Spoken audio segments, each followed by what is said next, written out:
So I saw head training was going to daycare. It was structured daycare, and then started to display like some antisocial behaviors. Is that correct? Yes. Okay. So go to fill me in. There were other instances at the dog parks, and just leash reactivity that I've seen on the street, like as I'm walking him in the city. Yeah. So there's been a lot of events that have led up to me wanting more training for both of us. Okay. Meaning me and Griffin. Okay. So do you want me to go over what happened with daycare? Yeah. Go ahead and just give me the timeline. So I got Griffin March of 2020, and he was maybe a year and a half because he was a rescue. We think that he was a failed livestock guardian, and so he was just set free. Anyway, so I put him into training right away, and he graduates. It's a 9 to 5 day school training program for like basic obedience, and he does great. And then in that training, there was also daycare where he was getting exposed to other dogs, so he was playing with all dogs. His best friend, I guess at the time, was a Great Dane. No issues. November of 2020, it wasn't a coincidence probably. I had the dog maybe like 6 or so months. We moved back to the suburbs, and he starts getting more selective about the dogs that he likes. So now, so it's not just any dog. There's a 3-legged dog that he really hated on my street. Okay. And he would bark a lot, and so I would just avoid. Like if I saw that dog, we just avoid the situation. I think I had maybe some follow-up training sessions where the main method was positive reinforcement, but then we also would correct the prong collar. Okay. So the behaviors weren't so bad to where I felt like me being the sole owner could manage them enough with the prong collar and positive reinforcement and would just avoid those situations because I was learning his triggers. So fast forward some more time, we moved back into the city, April 2021. In January 2021, he was still going to daycare. Okay. He became a little bit more selective about the types of dogs he liked. So he only liked smaller dogs typically, or dogs who had a similar play style. That's fine, I understand. And at the time they told me, dogs change and whatever. Where was I? Okay. January 21. So he didn't like his old friends, like the Great Dane anymore, but he found another dog who was more senior, who was socialized, who would play rough with Griffin because he really likes to wrestle. They would have a great time. And then other times he would just hang out with the little dogs, and it was funny. He was like the king of the little dogs. He liked, I guess, guarding them. I don't know. They had a great time. So then it's spring 2021. We moved back into the city, and this is where the leash reactivity got more intense. It wasn't so bad in the suburbs, probably because there was more space between me and other dogs. It was also around that time where I realized I can't take him to dog parks anymore. I used to be able to take him to a dog park in the city, and he would do fine. But the issue that I would see, and I'm still learning, is that he didn't know how to properly communicate when he had had enough. So I think he would overreact, and I think maybe another dog would come and correct him, and it would escalate and look bad. Nothing ever happened. But I had maybe two times where that happened, and I decided I'm never bringing him to a dog park ever again. It's just not worth it. It's too unpredictable. I can't guarantee that all these other dogs have the same play style. Fine. Okay, so leash reactivity, spring of 2021, is getting worse. I can control it with my prong collar, like I had control of him, and I can distract him with treats. So since then, I've been doing my best to try and desensitize him, and I really know his triggers now, so it's people and dogs, specifically. Apologies if I'm rambling. No, it's fine. That's good. I'm listening. So I know what to look out for. And I've been trying to work on not tensing up when I see it happen, but trying to distract him. It's going okay to where if we turn a corner and someone pops up out of nowhere, I get a little spooked, but he'll sit for me and I'll give him a treat. It's not always effective though. because there's going to be the one dog, like, there are certain dogs that he hates, and no matter what, he'll probably have a reaction, but most of the time I can control it. Okay. I need a better way to communicate with him. He is getting fat from treats. Love him. I feed him. Okay. I feed him less, but there just has to be a better way. Another thing that's happened is around the home. There are things that are happening. Like I for the first time, and this is 2022. Recently, I've seen resource guarding. Okay. Don't like it. You bare teeth? Did he growl? Growl. Okay. Yeah. But he's done it for his favorite bone. And he's also done it. He's done it over me. I see. And that's the hard part, because I'm not married. I will be one day. I want a family. I want to be able to hug my partner and not have Griffin react. Sure. Like, I want my niece to come around the home, and I just want him to be good. Because he's a liability. Sure. Yeah, so what happened was, in the morning, I had, like, my current partner over. He was leaving. Griffin jumped in my bed to cuddle, because that's what he likes to do. And then my partner came and tried to give me a hug goodbye, and Griffin lunged. And so I grabbed him by the collar, and he yelped, because he was surprised. I don't think I was hurting him. And it was just scary. It was really scary. Sure. That happened not too long ago, and that's kind of why I'm here too. Without my permission, he was taken to a dog park by someone that I trust who takes care of Griffin often. And I avoid that because I don't trust Griffin. And he's supposedly this is what happened. He was great, seeing golden retrievers, huskies, usually gets triggered by them, doing great, fine. There's this old basset hound, far away. Griffin sees him and runs across the field. And the person taking care of him is very fast. Couldn't catch up to him. And Griffin, I didn't see it. I'm glad I didn't. I would have cried.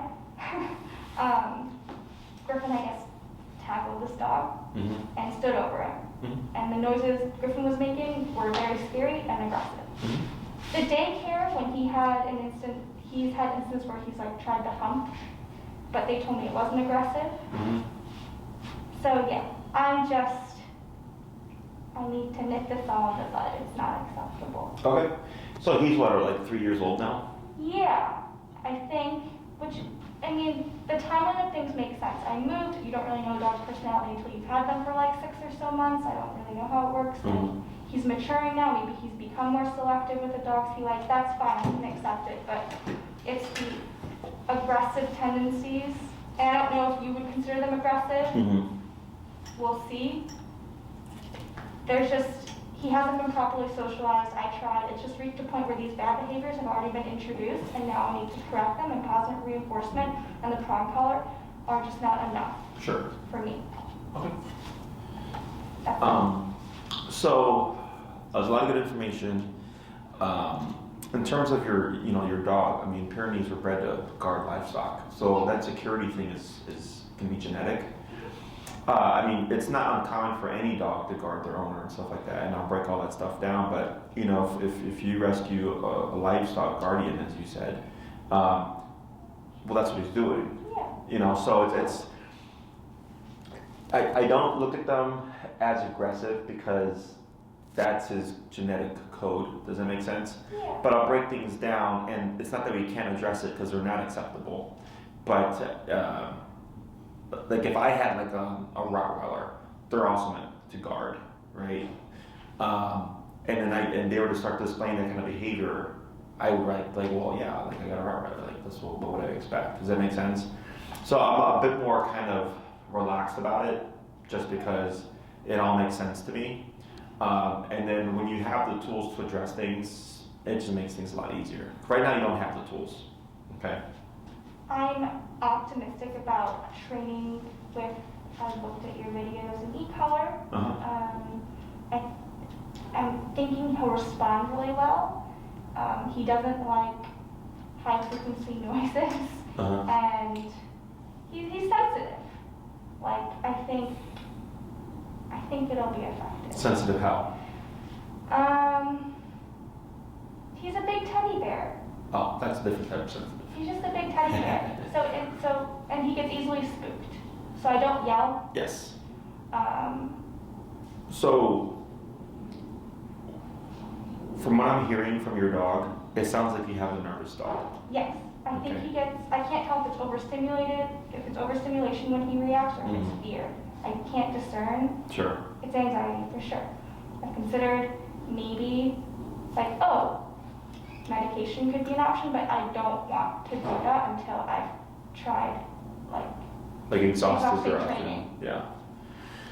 So the reason why I would say that your dog's a nervous dog is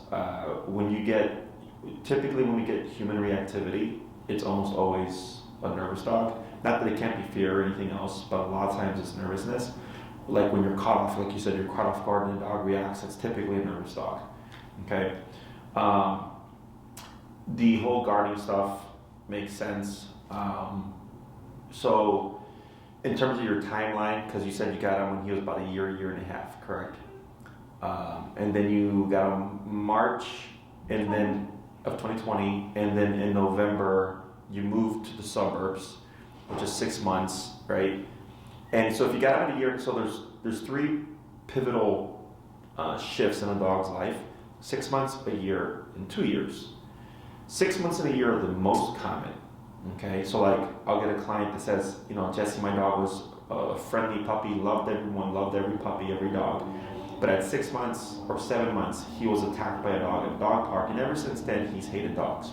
But any dog he met or she met before the attack is fine. Every dog after is not fine. Like, well, yes, because it happened around that time frame. Same thing at a year. We get dogs that are completely social, and then at a year, they flip, and all of a sudden they're antisocial, even if there wasn't anything that happened.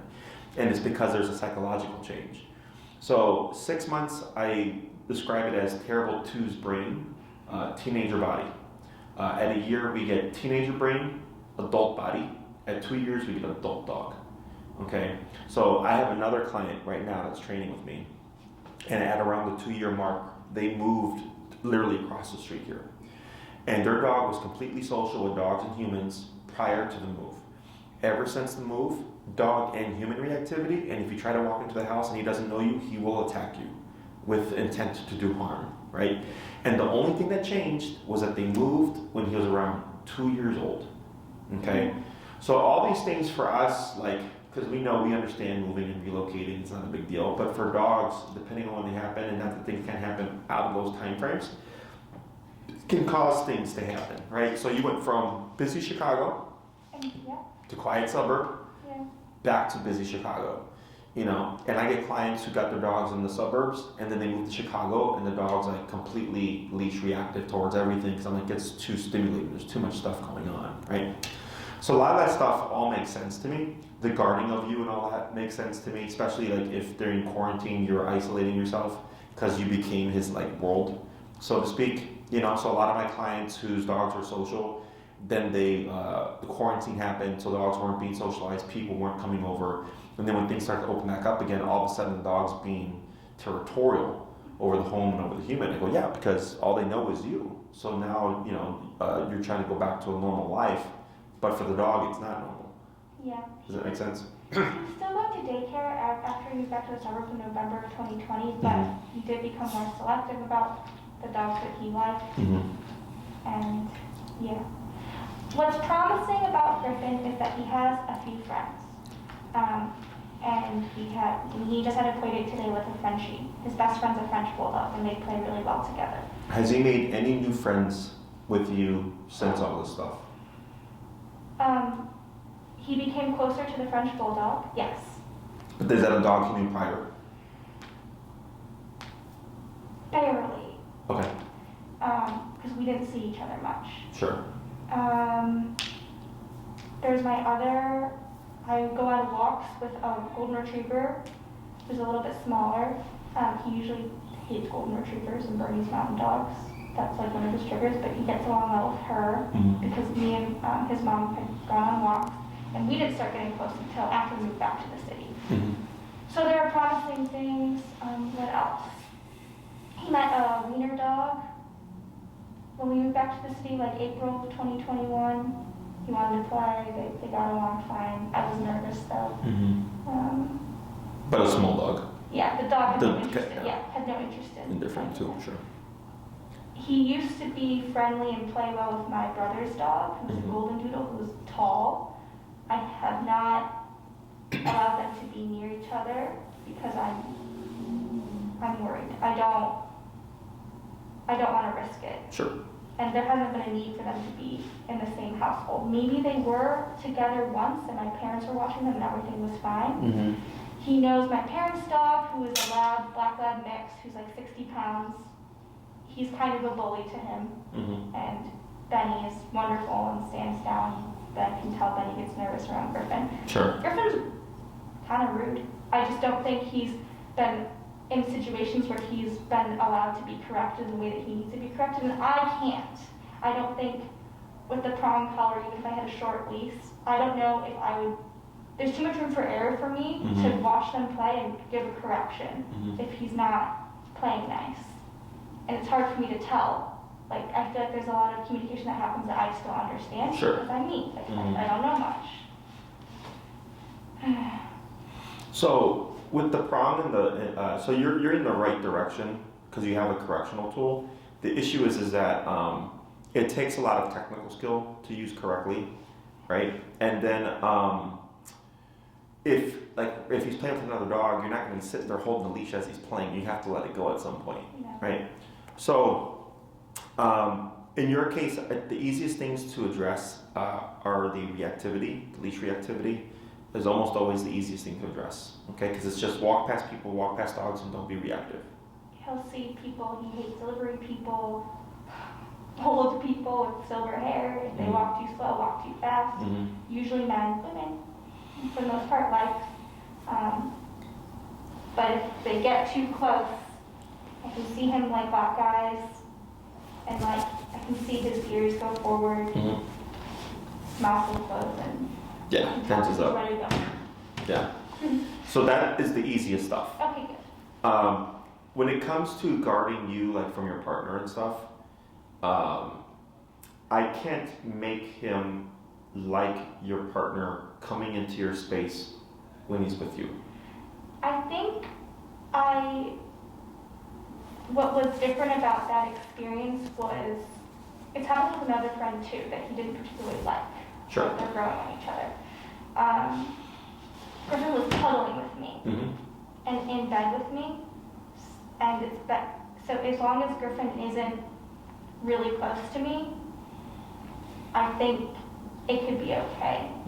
So I guess my plan, since that has happened, just if I'm giving a hug goodbye, like make sure there's space. Right, space and context. So, because this is more common than you'd think. If you're in the bed with Griffin, right, regardless of where he is in the bed, and I know and you were to tell me, oh yeah, he guards me in the bed. My assumption is any approach towards you and him while he's on the bed with you, I'm gonna see some kind of territorial I'm behavior. sure, yeah. Yeah. Whether it's like something small, he gets nervous. Right. Now, technically speaking, if we remove him from the bed and someone were to enter the space, I would not anticipate to see anything because the bed is its own area. Does that make sense? So I have a client, same thing, dog guards the girlfriend from the boyfriend, right? And I told them, if you remove your dog and then the boyfriend would enter or jump on the bed or whatever, the dog wouldn't guard. And they go, correct. And I go, but if the boyfriend leaves and the dog hops up and the boyfriend enters, the dog will guard. And they say, correct. I go, yes, that's context-based, right? So the workaround is remove the dog first, visitor enters or whatever, and then dog can be invited up if needed, right? But making him accept you on the bed, Griffin on the bed, your partner or your friend enters is difficult. Does that make sense? It's more so how do we work around these things? Because could you try to make him like it? Absolutely. But guess what happens? Liability goes up. right? Because if he's sitting there and he's like, hey, this person's here and I already told you I don't want them here and you're making me tolerate this, at some point that may come out. Does that make sense? But dogs they're either on or off, is how I describe it now. So like going back to the bone, right? Let's say Griffin has a bone and I know he's a resource guarder and I come in and I do this at 2 feet away and he starts to growl at me and I pull my hand away, he'll go back to chewing like nothing happened, right? Yeah. So when I come in like this and he guards, he's on. When I pull out and he goes back to chewing like nothing happened, he's off. Does that make sense? So if he's on the bed with you, my guess would be if I were to enter, he's going to turn on. But if I remove him from the bed, he wouldn't turn on because he's not within the space. Does that make sense? So for stuff like that, it's not that there's not an answer, there's an answer. It's just some clients are like, I want my dog to be on the bed with me, and I want my boyfriend to get on the bed with me, and I want my dog to not do anything. And I go, that's a bit more complicated than we think it is. Does that make sense? Yeah, ever since we moved back to the suburbs and he started displaying changes, I was like, okay, I'll make whatever life changes I have to make to make this work. Sure. So no dog parks, okay. No certain dogs, okay. No people. But now it's just too much. Yeah. No, you're gonna be able to have a life with him. I used to be able to take him to a patio, and he'd lay on, like in the city, and he'd lay under there like a good boy, and eat my dinner with friends. I miss that Griffin. It's okay if I never have that Griffin again. Sure. Yeah, there's going to be changes, but you'll be able to live your life with him. Okay? So the reactivity thing, I'm not worried about. That's pretty easy to work with. Okay? And I want 0 reactivity. The whole bed partner Griffin thing, there's an answer to that, but we can't make him like the situation. Okay? People entering your home, I have an answer for that. Okay, that makes me happy because I don't bring big groups over.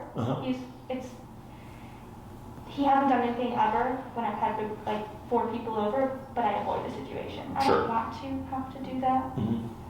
Okay, continue. So there's an answer for that. There's 2 answers technically, but I'm not too worried about that. Okay. Being able to go to patios again, possibility that yes, you can go back to that. Dog parks would be, it's too random. I don't care. You can't control the dogs. That's fine by me. So, I feel like there's one last thing. I guess I'll think of it when I think of it. the resource guarding is also easy. Like guarding a bone type of thing. Guarding you is more complicated. Guarding a bone and stuff is easy. Okay, so I love Griffin. I love that he has these innate guarding skills. He's very smart. He'll see a bird in my apartment that's so far away and bark. I think it's funny, whatever. He's doing his job. Good boy. It would, though, be nice. I don't know if this is possible, and it's okay if it's not. If he doesn't like people knock on my door, because that usually means it's a FedEx person or something. And he'll bark a lot, but it would be nice if I could give a command and he could settle down. I want him to alert me. I like that. I'm a single woman living in the city. Like, I do want him to alert me when like something's wrong, something's up, but I want him to be able to stop. If that's not possible just because of his breed, that's fine. No, it's perfectly doable. It's easy. I through trial and error, I might be making progress on my own without knowing it. I'm trying. I'll say, come here, and he comes here, and he's all happy. He sits, I give him a treat, and he's done. But I want control and structure, and I think it will make him happier. Well, yes, because all animals need structure. We need more structure. Yeah, humans have structure. Yeah. You know, because structure means that there's Less for him to be nervous about, less uncertainty. yeah, because technically, so if you're the one giving structure, if you're the disciplinarian, technically speaking, if something to happen, you're the protector. That's how that's supposed to be seen. Now, you may, like, let's say something were to happen with another person and he's with you, you'd want your dog to protect you, right? But technically speaking, it's really on the human unless the dog has been trained to protect. Does that make sense? And so when you're providing, so growing up as a kid, mom and dad, they used to spank me and discipline me, give me rules and boundaries and all that stuff, right? Expectations, chores. So growing up as a kid, if I was in a situation where I felt I was in danger, I would have looked to mom and dad. Does that make sense? To protect me, because they're the ones that are establishing the rules and everything. So that's technically how that works. But obviously, as a human, I would understand if you're in a situation where you feel like you need to be protected, you're going to look to Griffin. Not to say that he won't. I don't necessarily need him to protect me, but if he's a deterrent, Yes. that's great. Yes. His size, all that stuff is a natural deterrent, right? But that's like the complexity of it, is when you provide rules and structure and expectations, you're telling them, I'm in control, you don't need to worry about this stuff. But technically speaking, we would have wanted our dog to protect us, right? So that gets a little bit more complicated. But everything that you're describing to me is not out the ordinary for me. We work with this stuff all the time, okay? So I wouldn't be worried about any of that stuff. So, are you familiar with what an e-collar is? Yes, I tried to read the dog trail manual and I Okay. got tired. Okay. So, It's negative reinforcement and it's positive punishment. And I know. Yeah. I know. That's how it's that's technically what it is, but you're not I incorrect. think it'll be effective for Griffin because he's very sensitive to high-pitched noises, and we'll see. He's fine with the prong collar. It's necessary at this point. So, people tend to, like you said, like he's a teddy bear, right? Yeah. But it doesn't mean that he's not physically tough. Yeah. Those are two separate things. So to give you an example, I had a golden retriever start training and he was 7 months old. He was about 70 to 80 pounds. Out of 127 levels, his number was 90. 90. So that's 3/4 of the power, right? And the owners were like flipping out because it was a 7-month-old puppy, the sweetest dog, super social, super friendly, but his number was 90. And they didn't understand it. And I was like, because you're thinking of your dog personality-wise, but it doesn't mean your dog can't be physically tough. Does that make sense? Yeah. So, in terms of like, it's not so much he's sensitivity as in like, since he's a teddy bear, we're going to be low on the collar. We might be high on the collar. I don't know. I hope you figure that out. We'll see. But you, one thing that I always tell everybody is, you have to be willing to go to the extent needed in order to get the process that you're looking for, or the progress that you're looking for. And I'll explain all that stuff. Yeah. Okay. Yeah. So with the e-collar, it's just a miniaturized TENS unit. It's a muscle stimulator. It's not electricity. It's not like you're shocking your dog, because that's what a lot of people think. It's just a muscle contraction. They use the technology on humans all the time. So, did you watch any of the lessons that we've had? So did you watch like a lesson 1? I think so. Okay. I watched a bunch. Okay. So if you'd like, lesson 1s are always great to watch because you see the process. Okay. The lesson 1 is always like the most important. Exactly. And Once they do bumping. what you want, they heel. You teach heel first, Mm-hmm. and then you release the annoying thing that is causing them probably discomfort. Mm-hmm. They go outside a radius, tap. Sure. Yeah. So you have a concept of it. So in your case, it'd pretty much be the same exact thing. We'd start with heel first because most people walk their dog 3 times a day, 7 days a week. So 3 times a day, 7 days a week, you get to practice. It's the baseline for addressing the reactivity, which you're dealing with, and it helps you figure out more about Griffin, what his numbers are when there's no dogs, what his numbers are when there are dogs, or when he's under stress, if he's being reactive. It helps you get a feel for what his levels are in a non kind of urgent situation. Does that make sense? So, in terms of like length of time and like cost and everything, it comes down to how much you're trying to achieve. So I feel very fortunate in that I have someone helping me out with paying for the training. And I just want the reactivity down, and I want more control. I want to be able to communicate with Griffin and have things maybe be implied. That would be great. Like when we're on walks, like it's implied that you need to stay by my side. If you don't, okay, you'll be uncomfortable. If it goes really well and he's responsive, doing more advanced training, I'd be really interested in. If he's a good candidate for it, as long as he's happy and things are going well, then I would want to try and do advanced training with him where we try and work towards having him lay down and I could bring him to a patio. That would be a dream. Off-leash recall for his breed. That's kind of unheard of, like a Pyrenees is a disappear. If it's possible with him, that would be amazing. I don't need it. It would be a nice, something really nice. So I'll break down your options, and then you just, pick and choose how you want to move forward. So I would put you at minimum 6 classes. So because I have 3, 6, 9, and 12-week programs. So 6 classes or 6 weeks is 1 day a week for an hour over the course of 6 weeks. If you did the 6, because I focus on what you're needing and wanting. Oh, I have another want, a wish, that might not be possible. If there's an opportunity for him to have a structured daycare again where we're socializing him and he's finding playmates who are like compatible with him, that would be a dream.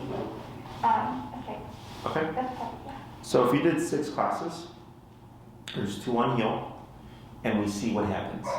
Okay. That really dictates how the program moves forward. In my opinion, I think reactivity would be done within the 2 classes. Okay. If not, worst case scenario, 3rd class, we would work on reactivity on its own. Okay. To get a feel for what's not being addressed. Okay.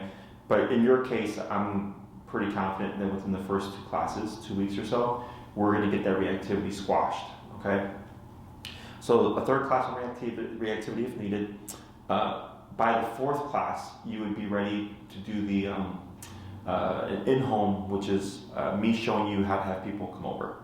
Okay. Because that's really not about obedience. It's just about communicating to him that he doesn't need to be territorial over the home.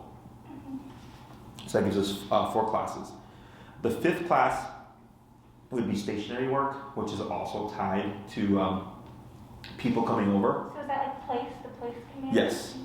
But when you tell your dog to place, it's meant to be indefinite, right? So if you said go to place and 3 hours goes by, he's meant to stay put. We don't have that. Okay. I haven't tried. Okay, we need that, okay? Because let's say, I cannot make him like people coming over, but we can get him to coexist. That's the easiest, okay? Otherwise, if it's like, hey, he doesn't like people coming over, but I'm gonna have him not move for an amount of time, and my guest can come over, and he knows if I'm over here minding my business, I'm good. And then you tell your guest, leave my dog alone. He's just not really feeling it, right? So then you'd still be able to have people come over. Whether or not he'd be social and warm up to those people is a separate thing, okay? The 6th class would be if he is antisocial towards people, I have an exercise to help us socialize him to help him open up. And this is with people that are in your life on a regular basis. I don't care about random people outside. I don't care about the one-off person that's coming over to hang out with another friend of yours or whatever. I care about people that would come over repeatedly. Partners, friends, family, those people. Okay? So that's within 6 classes. So I'm really kind of condensing things, focusing on the major stuff. Okay? If you did 9 classes, we'd cover that stuff, and it just gives us a little bit more of a window in case something is a little bit more difficult than we thought. If you wanted to cover recall, we should have time to cover recall because it's typically a class or 2. It just takes time to get to the level of off-leash reliability. Okay?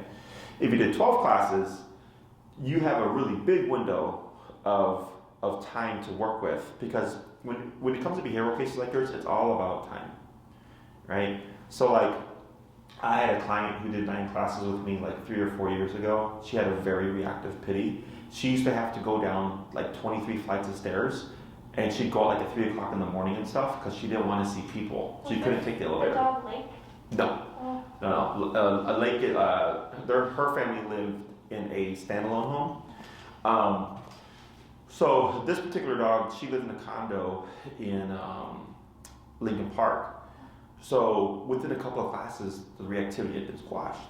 But then by like class 6 or 7, she had a really bad week where she's like, hey, Abbott's been super reactive ever since, last class. And it was weird because we'd had 6 weeks of progress. So then one day I was going to show up for training and I had parked and I saw her with her dog and she was doing a bunch of stuff wrong. So then I fixed all those things and then the reactivity went away. And later on she was actually able to socialize them. He made new friends and she was able to get them to an off-leash level over the course of time. yeah. But that's what time affords us is that, there's going to be good days and bad days. Right? But then eventually the good days should outnumber the bad days. And then let's say one day you're walking with him and you turn the corner and there's a reactive moment. It's not a big deal because you already know how to address everything. Does that make sense? Yeah. Because there's no such thing as the perfect dog. Right? Like my pit, I've had my pit for like 12 years. And in 12 years, she's been reactive 5 times. Just like seeming, let's say randomly. I don't know why. There was one time I was walking across Wabash. I saw my neighbor with his beagle, who was like the chillest, most indifferent dog, and she reacted to the beagle. And she had seen her, Lord knows how many times, and I don't know because I wasn't expecting it, so I wasn't watching her. So then I just corrected her, and we just kept on going, and then I didn't see her become reactive again for years later. So once you know how to address it, it's like not a big deal because you have the tools. Does that make sense? Questions on any of that stuff?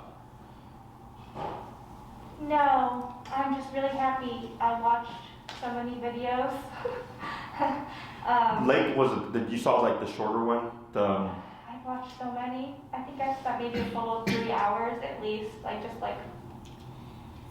looking at different dogs and watching some consultations and yeah. Yeah. No, Lake is a really good one because she came in very, very much under stress where she was being reactive to everything. But it wasn't because she was aggressive, it was because she was under so much stress. And then once we resolved that, she was a lot more passive. So 6 at minimum, and that's me just focusing on all the major stuff, okay? 9 just gives you a little bit more of a window of time. Most likely could cover recall within that time frame. 12 is just like we get to cover as much as possible within that time frame. Pushing towards off-leash control. For all the major stuff, the only command that has to be off-leash reliable is recall, because if it's not reliable off-leash, it's pointless in my opinion. But technically, all commands sit, stay down, come, place, and heel can be built to an off-leash level. It's just whether or not the owner needs it or wants it. Okay, so you would be like in the 6 to 9-ish range is where I would put you. Now, you're more than welcome to do 6 and then add on another 6, but we don't prorate programs anymore. Okay, so it would be 1,000 and then another 1,000. If you commit to 12 up front, it would be 1,725, so you'd save 275. Does that make sense? Yeah, I think I probably want to commit to 12. I also have someone, kind of like a co-owner, which also brings some uncertainty to Griffin's life, which is probably part of the reason why he's an anxious dog. Sorry. He would probably benefit from showing up to something. More than welcome to join. He doesn't need to, but that would be helpful towards the end for him to see me. Yeah, I recommend anyone who's like what I call like a primary handler is more than welcome to attend.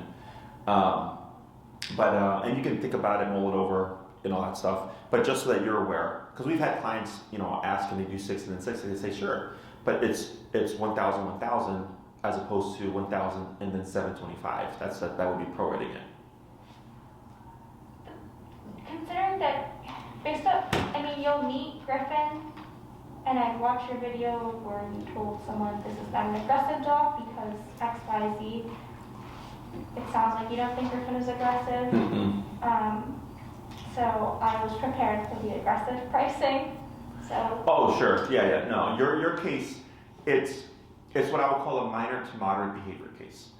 That 4,000 plus program we're talking about is meant for more extreme cases. Dogs that have had bites, multiple bites on the record, have done actual harm to people, and that program comes with I don't want to say like it's like a warranty, so to speak. There's more liability. Yeah. So in the future, if something happens, you need me to come help fix something.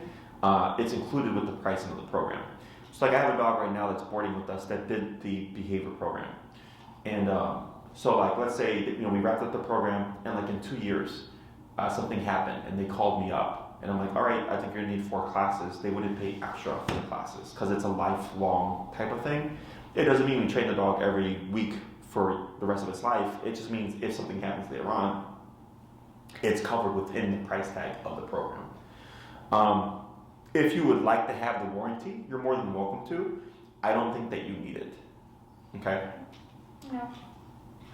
No. Questions on any of that stuff? No. So, in terms of length of time, at least 6. You're welcome to do obviously more, but at least 6 for what you're dealing with. Okay? In terms of the collar he would need the Dog Black edition for a dog his size, meant for 70-pound dogs and over. The best collar there is. They're running about through 30 issue attacks, and Maria will send you that information as well. So all in, if you did a 12-week program, you're looking at about just like 2,100-ish, I think, with the. It's your. Geez, that's an expensive rent. It is. It's silly, but we're happy in our one bedroom where there's concrete walls, soundproof, and who's familiar, so we're not moving. Oh, nice. We get a discount too, but. Other questions so far? No, I'm just really excited, and it makes me sad that it took me, and I watched your video where you tried to explain, and it takes some time for things to click with me, but you tried to explain that like there's a difference between obedience training and like behavior. Yes, and like one is like learning math and like yes, English, and the other one is morality. So correct. I wish we tried the preventative training, and I think in hearing you explain that this type of training is needed for like behavior modification, removed any feelings of shame that I might have had about the method. I think there's a lot of information out there. And people, I think, are very scared to use positive punishment, and I don't blame them. If positive reinforcement works for them, that's great, but it's not going to work for me and Griffin. Correct. And the thing is, positive punishment is actually how dogs train each other. Yeah, they bite each other, yeah. I mean, positive punishment is how we structure our world. If you run a red light right here on Western, you get a $100 ticket.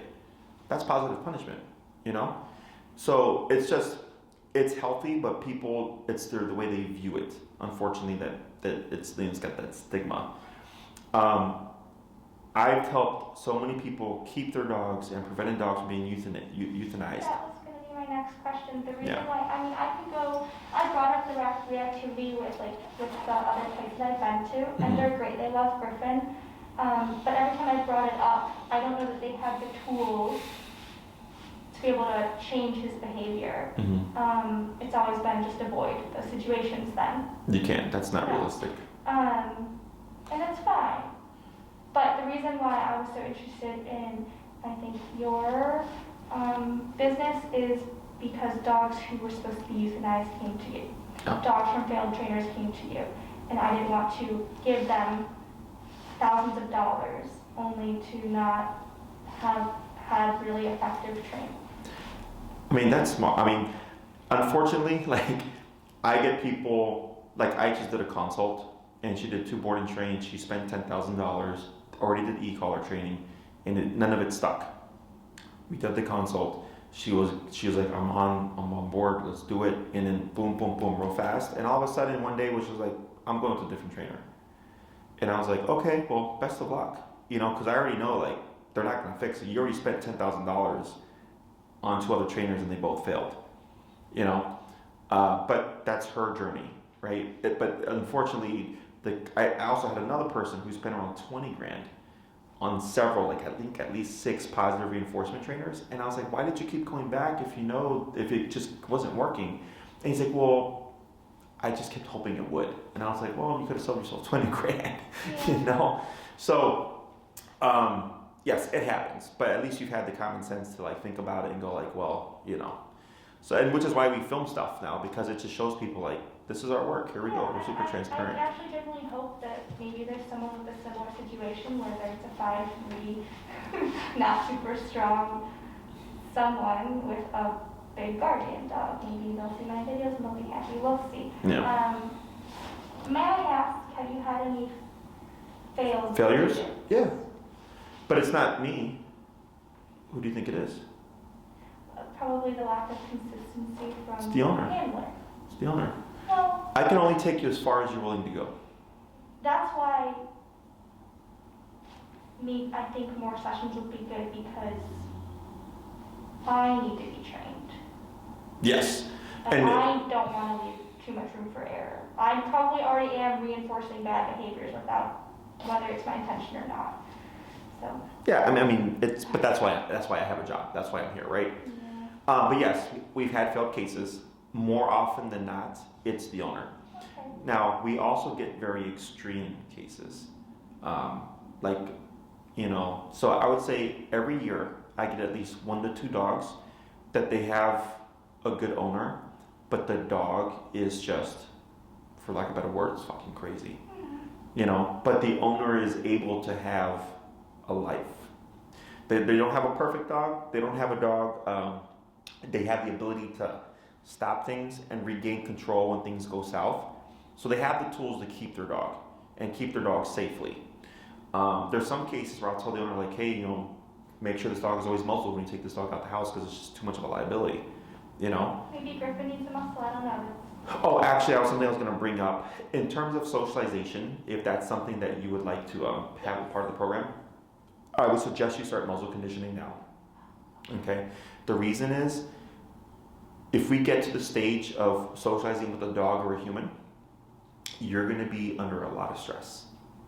Because you're like, what happens if he tries to bite someone? What happens if he tries to attack the dog? We used to go in CVS and he'd be fine, and then we moved back to the city, went to CVS. We were walking out and someone was checking out, or someone was, I think, behind us walking in line too close. There was social distancing, so they should have been further, but that's okay. And Griffin opened his mouth, it stayed open, and touched her hand. And so we've never been back. Sure, I can picture what you're saying. Yeah. That was very scary. And I apologize, and she was so nice, and thank goodness she was so nice.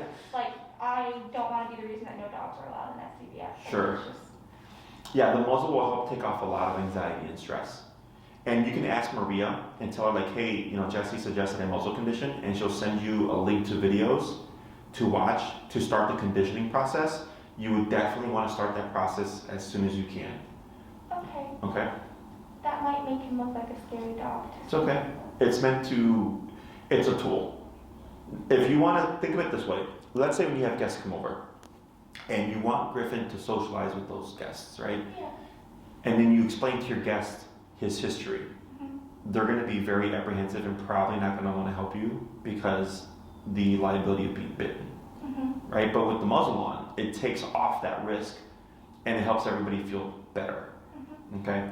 It's not that he's always wearing a muzzle. I don't think you need to walk him outside with the muzzle. But when we're in the early stages of socialization with other dogs or with new people entering the home, it's going to be a really good tool for you. Okay. Okay? Works for me. It would be good if he's around my niece. Because I don't want to be the reason, because she wants dogs. I would never forgive myself if they had a bad experience. And she's the reason that she can't be scared. I don't want her scared of her aunt's dog. I don't want her to dislike dogs and be traumatized. Sure. Thankfully, he hasn't done that to anyone, but I see kids and I get, anyways. Yes. I'm glad I'm here. So, socializing with kids with the muzzle on, so much safer.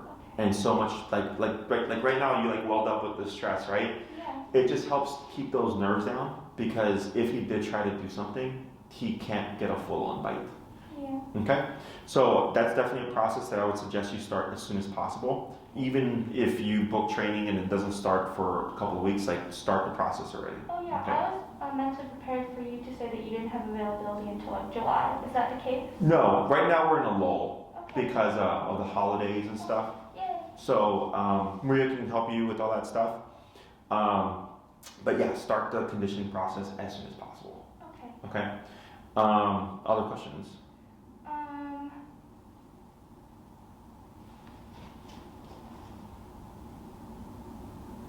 No, no other questions. Are we close to the clock? Is this an hour? Yeah. No other questions, I don't think. I'm just relieved. The last thing that I would cover, and the most common question that I get is, when does the e-collar go away? So I think I watched a video where he explained this as needed. That's how he is with the prong collar. Yeah. I'll probably honestly always want to have the prong collar on him and the e-collar for like ambiguous situations. City walks. Sure, yeah, Whenever it gives we're the in most the dog leverage. park, just, yeah. I don't care. Fine. All right, easy peasy. Because that's something that, people always go like, when is a dog going to learn to be a good Also, dog? his fur is so long, it can kind of hide. I'm sure it might Cover a little bit. Yeah. Yeah, it'll be fine. But yeah, a lot of people ask about it, but as you said, isn't as needed. If guests are coming over and he needs a collar, he has it on. If you're out on a walk with him and you're going around the city and all that stuff, he has it on. Oh my gosh, I remembered something that he does. He is reactive when we are in the car driving. Not all the time, he likes the car, but he'll see a huge truck, and he hates trucks. He hates vans. If he sees a person through the window that he really dislikes, or I don't know, it's random to me, but to him it's something, he'll bark. He'll like go crazy, and then he'll settle down. That's probably his guarding behavior. Yeah, I mean, also like, I would say cars aren't supposed to be the thing, so some dogs can see them as like, what the hell is that, and they'll bark at it. It's like the cars that carry, the trucks that carry the other cars, vans.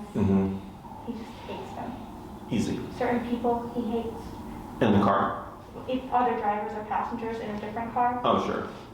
Easy. I've tried to make him sit and I give him treats right now, but it's not sustainable. Yeah, all that's easy. Okay. Yeah, I'm not worried about that stuff. Maybe he'll see another dog out the window and then he'll be like, oh. And then other times he's asleep because he's like a big polar bear. I don't know. Yeah, all that reactivity stuff. Reactivity is one of the most easiest things to address. Okay, cool. I'm excited. And in regards to daycare and stuff, because I know you had inquired about it. Socialization and daycare. Yeah, so as long as we have the tools, we're able to work with the dog and stuff. Muzzle will definitely come in potentially as a tool that we may need to use in order to socialize them safely, just because of liability issues with us as well. We can't guarantee that, so for dogs, we have a dog right now that comes to us that I trained him when he was 2 to 3 months old, and he's like 5 years old now, so a long time ago. Did e-collar training, all that stuff. He was going to Canine University for years, and he loves it there. But then they switched to us like 2.5 years ago. And here he's social with some dogs, but for the most part antisocial, and like just wants to mind his business. So the owners were like, how come he's social over here but not here? And I said, because he grew up at Canine University. I was like, but unfortunately, because you switched the environment, he's unfamiliar and uncomfortable, and no matter how much we try, he just doesn't have any intention to be open here. So I'd say the same thing to you. We get some dogs that are antisocial at other places, or have like you said, they have those kind of boundaries and they're fine here. And we get other dogs that are great somewhere else, but then they come here and they don't like it because it's a completely new environment. But my staff would, of course, fill you in, and then you decide on whether or not it's something you want to do to send them like here. If he would only have one compatible playmate or one person that he gets along with that he cares to be friends with, is it worth it me coming? Correct. It's like 5 dogs that he gets along with, and then he could have some experience being corrected by a dog and like get an idea of like what's appropriate behavior and what's not. Then like, yes, I would love daycare. Sure. Don't need him to be friends with everyone because I don't get along with everyone. Sure. But I want him to behave appropriately with his friends. Yeah. And then he would get to do other stuff here, like the stationary work, treadmill time, socialization time, if he's taken to it and all that stuff. How much is daycare? A single day is $35, and then we do packages. We do a 5, 10, and 20-day package. So like a 20-day package is like $600, which averages out to $30 a day. So, we'll see. yeah. But yeah, all that stuff we can figure out over the course of time. Otherwise, if you have any other questions, you can just shoot Maria an email. And then if you want to help kind of expedite things a little bit, if you know what you want in terms of like your program and then you shoot your availability and whoever's going to join on the training, because that's what she's going to ask you for. She'd already have it ready for her, so then she would just need you to sign the contract, and then she'll send over the information on the e-collar, and then she'll handle the rest of the stuff. Okay, and Okay. then you can just charge the card that's on file? We don't have it on file, Okay, but she'll, there was one guy. yeah, but she'll handle all that stuff for you. Okay. Anything else? No, thank you. You're welcome. Nothing out the ordinary with your case. I wouldn't be too concerned.